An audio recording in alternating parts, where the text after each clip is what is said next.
চলে এসেছি আবার একটা নতুন সুন্দর ভিডিও নিয়ে। গিয়েছিলাম বিয়ে বাড়ি, কিন্তু বিয়ে বাড়ি যাওয়ার পথে রাস্তায় দেখলাম কত সুন্দর একটা বাগান রয়েছে। এটা কিন্তু কারো ঘোরার জন্য বাগানটা করেনি, চাষিরা চাষ করেছে। তাই সুন্দর করে তোমাদেরকে শেয়ার করছি। দাও কত সুন্দরভাবে চাষ করে গাছগুলো লাগানো হয়েছে। তাই ভাবলাম তোমাদেরকে একবার শেয়ার করি। তোমরা তো অনেকেই খিরাইকে নিয়ে খুব মাতামাতি করছো, কিন্তু এটা খিরাইয়ের থেকেও বড্ড সুন্দর লাগছে। তাই ভাবলাম তোমাদেরকে একবার ভিডিওটা করে দেখাই। দেখো ক্ষীরায়ে কি রয়েছে আমি জানি না, কিন্তু ক্ষীরায়ের থেকে যথেষ্ট বেশি পরিমাণে এখানে ফুল রয়েছে, এবং তার থেকে বেশি ধরনের ফুল এখানে তোমরা দেখতে পাচ্ছ। দেখো কত সুন্দর লাগছে। তাই ভাবলাম তোমাদেরকে একবার শেয়ার করি। জায়গাটা কোথায় এটা কিন্তু বলা যাবে না, তার যদি বলে ফেলি চাষিদের অনেক লস হয়ে যাবে।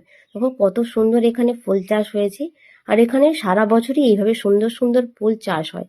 তাই ভাবলাম একবার শেয়ার করি। দেখো কত সুন্দর এবং কত যত্ন করে ফুলগুলোকে এরা সাজিয়ে রেখেছে।